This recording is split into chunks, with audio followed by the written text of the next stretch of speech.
Welcome to The Point, a podcast by Apex Benefits and dedicated to employee benefits thought leadership. You can find more episodes for free on iTunes by searching The Point or Apex Benefits. Please rate, review, and subscribe to be the first to know about what we have in store for you. To learn more about Apex Benefits, please visit our website at www.apexbg.com or find us on LinkedIn, Facebook, or Twitter. Let's get to the point together. Welcome back to The Point Fort Wayne. I'm Kassee Lamm, Benefits Strategist with Apex Benefits, your one-stop shop for employee benefits and wellness needs. I'm thrilled to be recording from Turnstone today with my amazing guests for part 2 of our conversation. If you three could just go ahead and introduce yourselves and your affiliation with Turnstone to kick things off, that'd be awesome. Stasha, Carasquillo, and I'm the Chief Marketing Officer here at Turnstone. Tina, Acosta, and I'm the Director of Program Outreach here at Turnstone. And my name is Tyler Merren. I am one of the men's Paralympic Goalball athletes here at the residency program at Turnstone. Awesome. Well, thank you all for being here. I'm really excited for this conversation. So, in our last conversation, we talked a little bit about Turnstone and your My Turn stories and things like that. But Stasha, if you could just remind our listeners what Turnstone is and what your goal and mission is here at Turnstone. Sure. So Turnstone has been here in Fort Wayne since 1943, and we started as a bedside school for children with disabilities, but have since evolved into a one-of-a-kind organization. We have the largest menu of programs and services for people with disabilities in the country, spanning from physical, occupational, and speech therapy for children and adults, adult day services, memory care program, an inclusive learning center, early childhood learning center for children 2, 3, 4, and 5 years old. We have a fitness center. We have adaptive sports, competitive sports. We have recreational activities, and we are one of 11 United States Olympic and Paralympic training sites. Specifically focused on our home sport of goalball, and that is in thanks to a great collaboration we have with the United States Association of Blind Athletes. We've been home to goalball for 4 years now, actually. Tina, am I missing any program areas? I think you got all of them. We actually do offer, in addition to all of those programs and services that we provide, we do have a social services team as well that works directly with all of our clients, just as an added element of the Turnstone family experience. Awesome. Did you mention our memory care program? Okay. Awesome. So, Tyler, what brought you to Turnstone, or what attracted you to Turnstone? Honestly, the thing that I was really impressed with in visiting Turnstone, because I had been here a few times. We started putting together our training camps and kind of operating out of Turnstone's facilities. The thing that I really liked about it was just the attention that we got as athletes. You know, I've been on the team for quite a long time. I've been on the team for a number of years. And so I've seen the team and its program grow and develop through a lot of stages. So for example, when we wanted to get all the guys together and do some training, in the past we would schedule time at the Olympic training centers. Sometimes we would go out to Colorado Springs, sometimes we would go to Lake Placid, New York. And, you know, don't misunderstand, they were nice, they tried to accommodate as best they could, but we were low on the totem pole, right? So we're always fighting for our space, we're fighting for resources. But coming out here to Fort Wayne, like we were, and still are, we're treated like royalty, right? Like we are, what do you guys need? What can we get for you? What equipment do y'all need? And like, it's really transformed our program in a lot of ways. It's elevated us to a new level. And it's just been so awesome of an experience. I'd love to hear that. Fort Wayne, we were talking earlier, you know, it's kind of an unmatched place to live, right? So you live in Fort Wayne now. And just for the sake of clarity, can you explain to our listeners Goalball? What's a high-level overview of that? Sure. So we refer to Goalball as the greatest sport you've never seen or never heard of. You know, like it's a sport, actually it's been around for quite a while. That usually surprises people. The sport was invented in Germany after World War II. And it was invented by some Austrian physicians who had these, they had these soldiers come back from war who were injured, lost their vision. These are the same jocks and athletes that they were before. Now they just have a visual impairment. So these guys got together and they said, we need to create a sport that is competitive for them, because they still want to be competitive. They're still athletes. So they came up with this idea of Goalball, and it's kind of grown and developed into the high-pace athletic sport that it is now. It's played all over the world, and essentially you have a volleyball-sized court. It's indoors, and at each end of the court there's a large, stretched-out hockey net. It's like 9 meters wide and about 1.5 meters high. Okay. So the entire end of the court, the 9 by 18 meter court, is the goal. There's 3 players versus 3 players, and so you kind of, almost like volleyball, you stay on your own side of the court. There's no crossing over the midline of the court. Every player wears a blindfold, so that's kind of unique in our sport. You're taking an entire sense out. So like where I have a little bit of light perception, I don't have a lot of usable vision, others might not have any, some might have quite a bit more usable vision. Everybody plays on an equal playing field by wearing a blindfold. The ball has bells inside, so it's all audible. You take the ball, you throw it underhand, almost like you would a bowling ball. So you're throwing it at high speeds, but it's across the floor.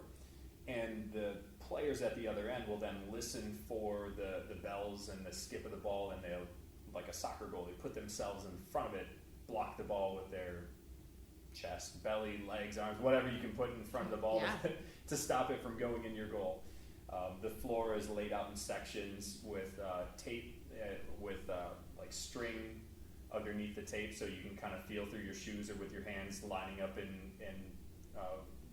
proper defensive formation and things like that. So a lot of communication, a lot of tactile feedback, audible feedback with the ball. 2 12-minute halves, so it's a 24-minute game, and it's a very quick back and forth volley. It's a 10-second shot clock, so not a lot of rest. It's a lot of up and down. It's a very, very physical game. Absolutely. So how does Turnstone and the facility here help you prepare for playing goalball? So the way that Turnstone really helps us is by filling in all the gaps. Okay. Right. So again, there's not a lack of passion in our sport. We have athletes who just love to play the game. Again, being visually impaired doesn't negate any desire to be athletic, to be successful, right? So that's why goalball was invented. But as in my experience, as we've gone through the years with the team, we've had varying levels of support in that. So the way that Turnstone helps out so much is by filling in those spaces of providing not only the equipment and the space that we need, but the off-court resources as well. We have an entire weight room that's designated just for us. All of the strength training equipment that we could need. We have recovery equipment, so we have Normatex, and we have ice baths and hypervolts and all those things that athletes love to utilize to make sure that we're not getting too beat up. They offer other resources like athletic trainers during our practices, nutritional resources, and again, kind of a combination of Turnstone and USABA working together to support the team. But we get all of these resources where in the past we kind of struggled to find some of those. Sure. So it's kind of like a one-stop shop for you. Absolutely. Everything we need is right here. Sure. That's awesome. Yeah. So Tina and Stasha, what did it take to become a Paralympic facility? I mean, you're one of 11. So what did it take as a business to become that and have that designation behind you? So that was actually a 2-year process. Mind you, I think that getting to the point where we were able to make the case to the USOPC of the quality of resources that are available here, and then also forge that relationship with USABA was long in the making, and that really just goes along with the evolution of Turnstone. And our mission is to empower people with disabilities to achieve their highest potential. And in the terms of athleticism and fitness, and I mean, what more defines that than the Paralympics? And so finding a relationship and a connection there just made sense in really showing our commitment to our mission. So it was a 2-year-long process, lots of applications, lots of site visits from USOPC and relationship managers there, long conversations, and a lot of collaborating and strategizing with USABA to make sure that we had all the right components in place. Tyler mentioned all of the different resources that are provided here in terms of the nutritionists and the athletic trainers and the resident housing. All of that, came from a lot of hard work, and we have partners with our local health system, Parkview Health and Parkview Sports Medicine. We have, really generous funders that support both Turnstone and USABA, sometimes independently, sometimes jointly, to make sure that this program has the resources that they need. So there's a lot of moving pieces, but when push comes to shove, it was a 2-year process, and getting that approval was such a huge victory to be able to join the Olympic and Paralympic family as an official training site. And that designation just really makes sure that we're in the pipeline to be able to support the Paralympic movement.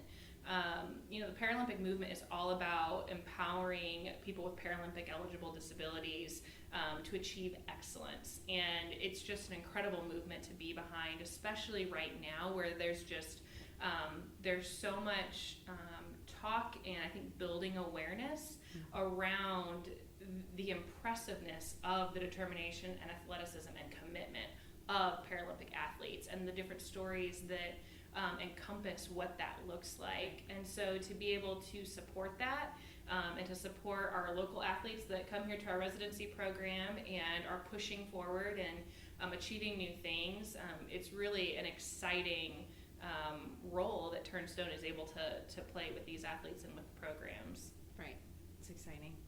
I would also say the community of Fort Wayne has been a big part of that as well. A really simple example is the 9x18 meter court that we play on. The nets are, again, they span that full 9 meters, and so when we're working on taking shots at the net, we're trying to really have pinpoint accuracy, right? We're trying to hit a space 12 inches wide at the other end of this 9 meter court, blindfolded at 40 miles an hour, throwing this ball, right? So occasionally the ball goes out of bounds, right? We miss the net, we miss the target. So we were talking with our coach about it. Said, what we really need is some stoppers at the corners of the nets, right? That would be really helpful, because then if we throw it out of bounds, it'll hit that and it'll just bounce back onto the court, and then we can just proceed instead of chasing the balls all over the gym.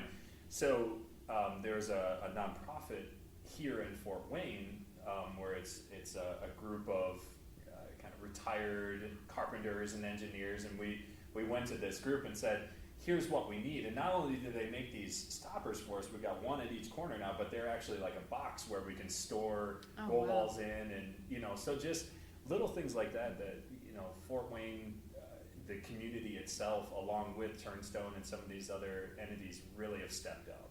Wow. Yeah, we as a community, we talk a lot about attracting and retaining talent. And I think that visibility of Turnstone and what you do here is a big part of attracting people to our community. So, Tina, do you have any thoughts on how we can even maybe spread the word more about the training facility that you guys have here? Yeah, I think one of our goals is to reach farther out, other than, outside of the Allen County, and that's always a challenge, is marketing, and where do you put your marketing efforts at. But because we know that because of what we've done, we have a national presence, and we have people from all over the country. We have a presence internationally because of a program that we're involved in, and they see what a gem we have in our community, because we would not have been able to be so successful for 77 years if it hadn't been for the community coming, just kind of wrapping that support around what we're doing and believing in what we're doing. Absolutely. And I think one of the things, as Stasha was saying, is that that the Paralympics has brought a lot of focus. And I would say that having the Goalball team here has been a great asset to us at Turnstone by being able to take the athletes out to help us when we do public speaking. Because one of the things that the Paralympics is doing with all of the attention that it's getting is bringing an awareness to people that, as Tyler said, just because someone has a disability doesn't mean that they don't have that competitive edge, that they don't want to have that opportunity. And I think that's one of the things that we've been able to do here at Turnstone with all of the other sports that we have, is to be able to offer those programs, those recreational programs, those competitive recreation sports that they're not able to get in their own school or, even as an adult. And so we want to reach outside of Allen County. We have had people from Ohio bring their children here because we know that, especially as a parent, if your child needs something, you're going to do whatever it takes to get them to that program. And so I think that one of the things that we want to continue to do is just to say that we're here for all of Northeast Indiana, and we can go up into Michigan, Ohio, wherever. We just say we don't have any borders. Sure.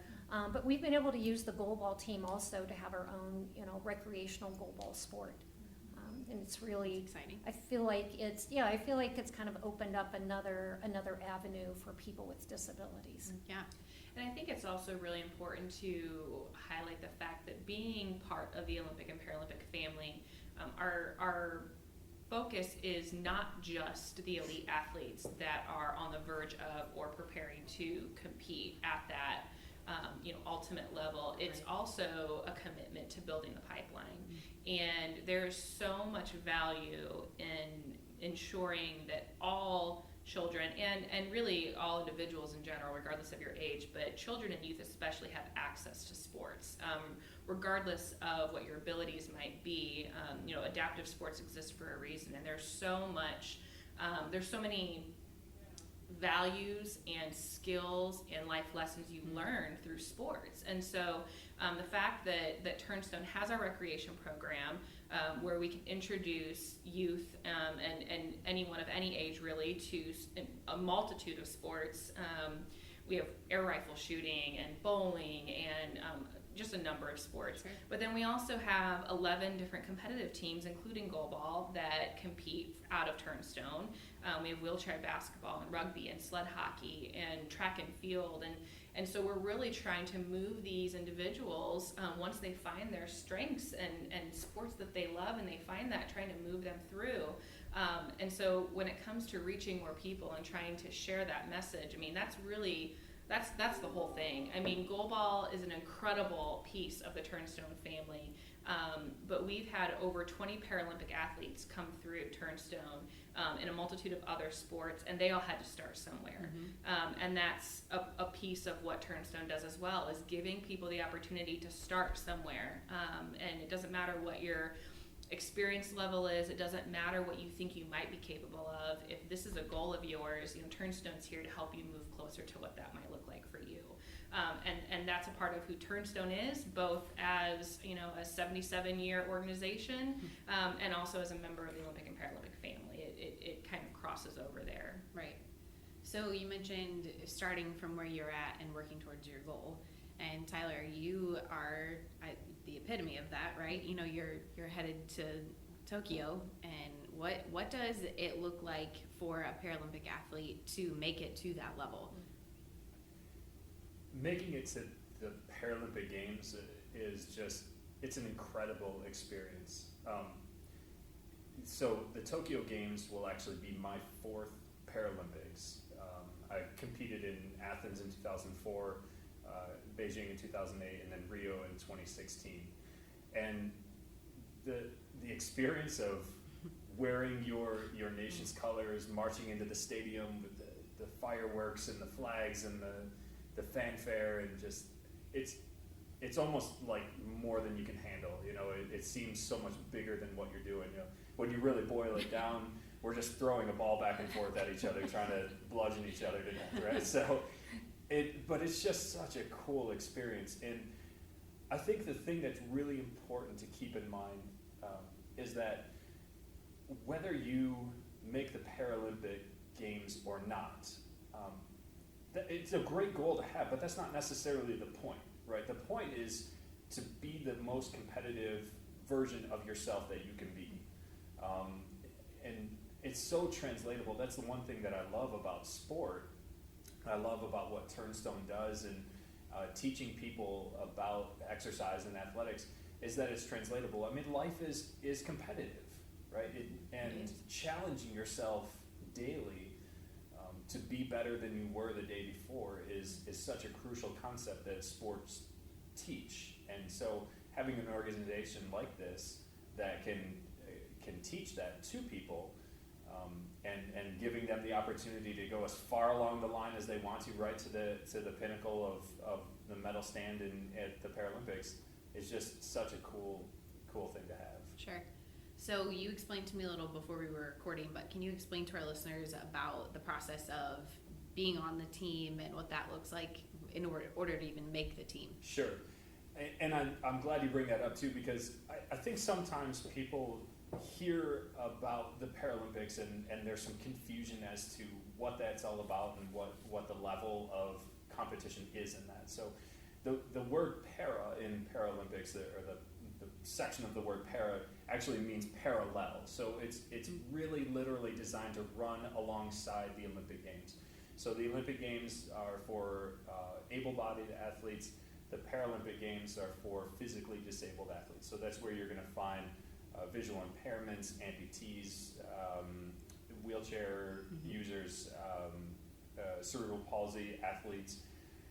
But make no mistake, these are athletes, right? They train their whole lives to get to this, to this stage. So the process of getting there, starting off in sports and being, interested in athletics from a young age, going through the training process, it's all the same as an Olympic athlete would. It's just the path, the methodology might be a little bit different. You're adapting a sport for your particular disability.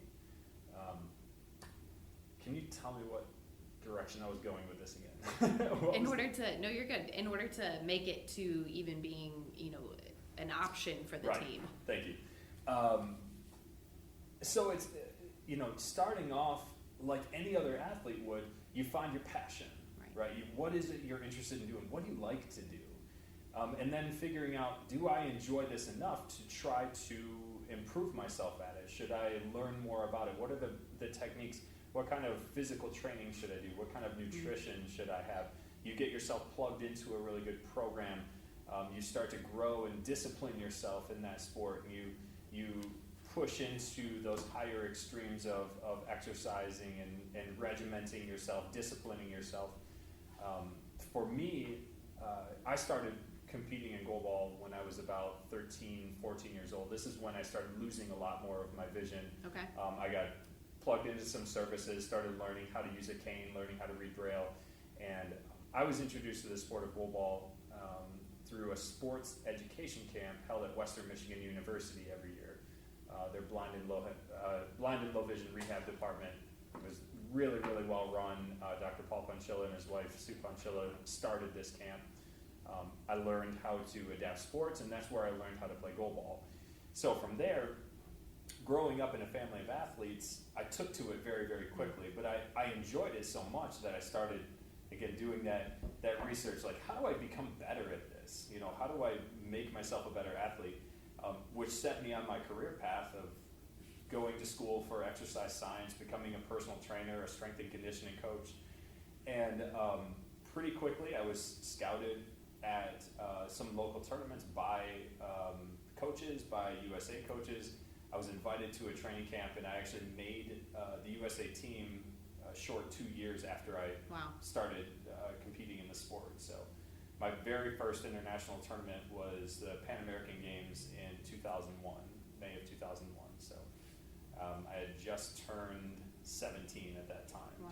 Started traveling all over the world, which my dad wasn't super thrilled about, 2002, so I just turned 18. I don't think I was even 18 yet. He put me on a flight to go to Brazil for the World Championships, and he was way more nervous than I was. So, I'm sure, yeah.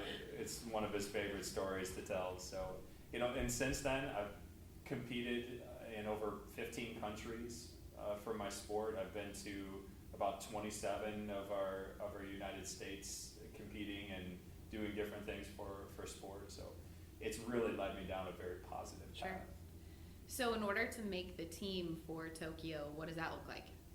So for making the team for Tokyo, the Paralympics, again, are extremely competitive. So there are 10 teams that are allowed to compete, 10 countries that are allowed to compete in our sport. So the women's goalball program competition, they get 10 teams that qualify.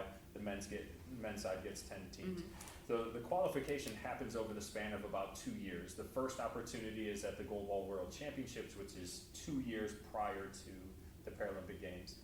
The top 3 teams from that tournament grab a qualification spot. The next opportunity is a second world qualifier. The top 2 teams from that tournament make a qualification. The host nation gets a bid, which leaves 4 different spots that are up for grabs. And those are the 4 regionals. So the Pan American regionals, the European regionals, African regionals, and then Asia-Australia regionals. So the USA team for the men's side qualified at the Pan American Games in Peru, Lima, Peru in September of 2019.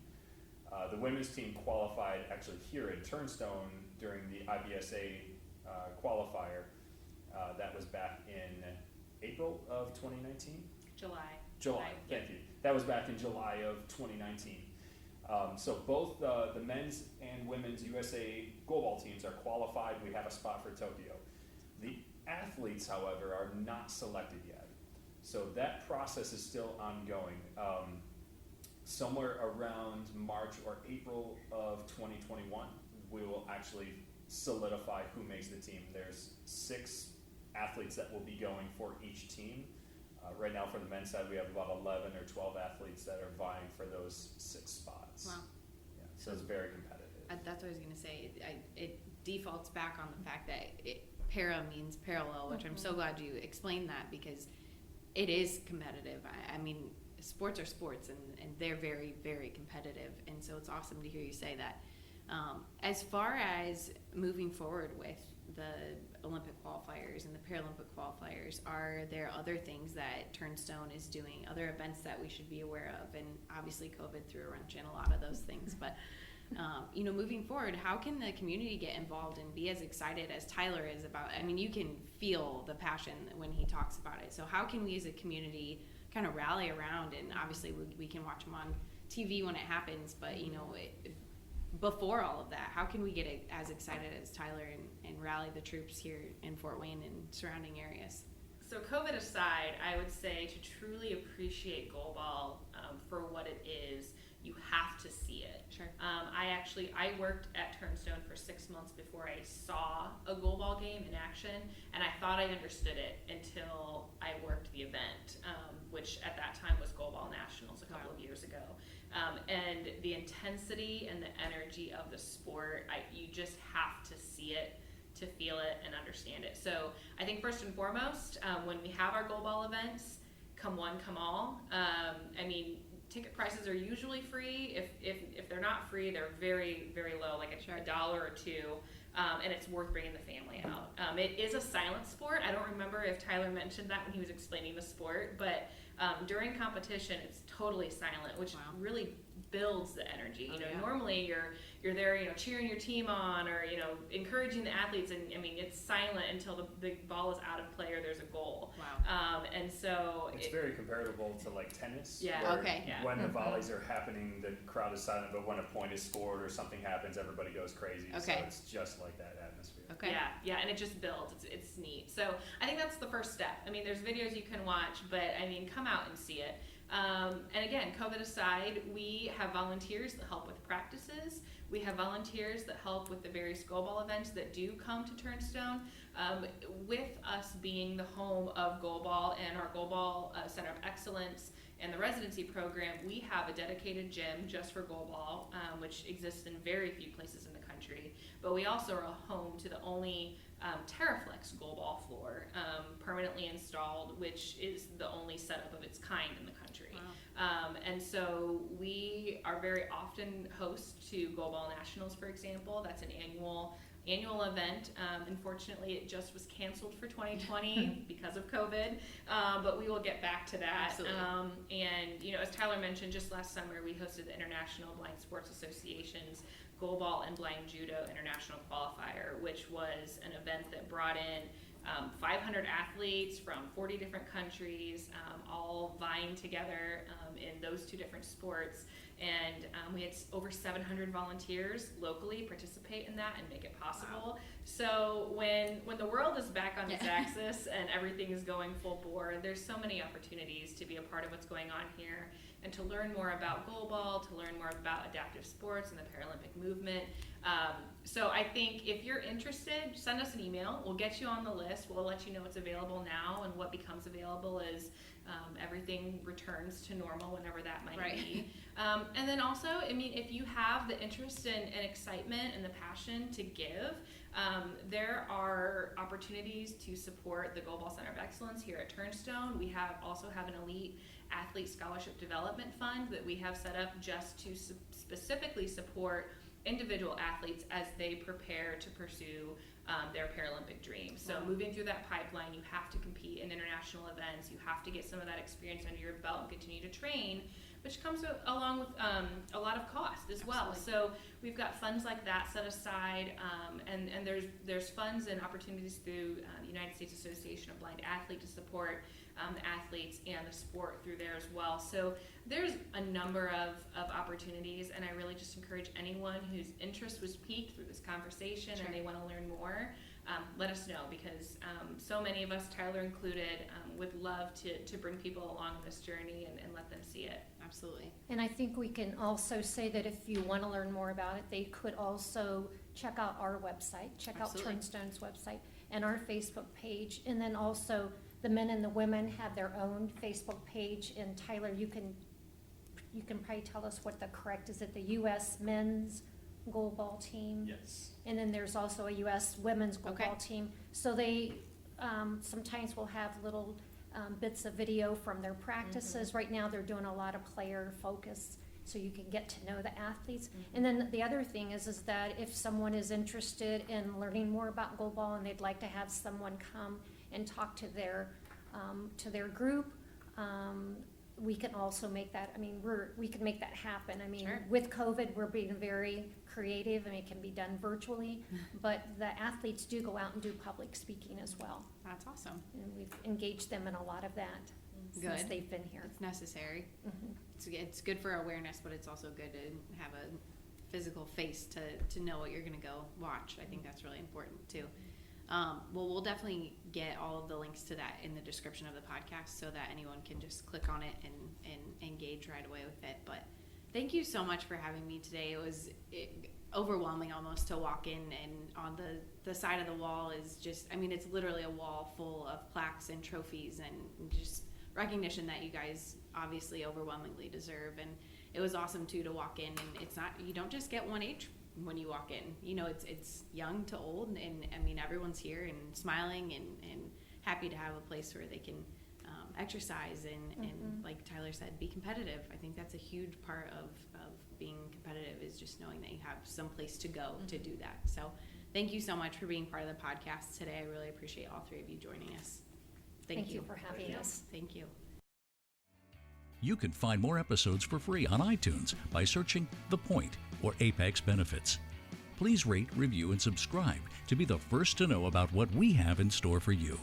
To learn more about Apex Benefits, please visit our website at www.apexbg.com or find us on LinkedIn, Facebook, or Twitter. Let's get to the point together.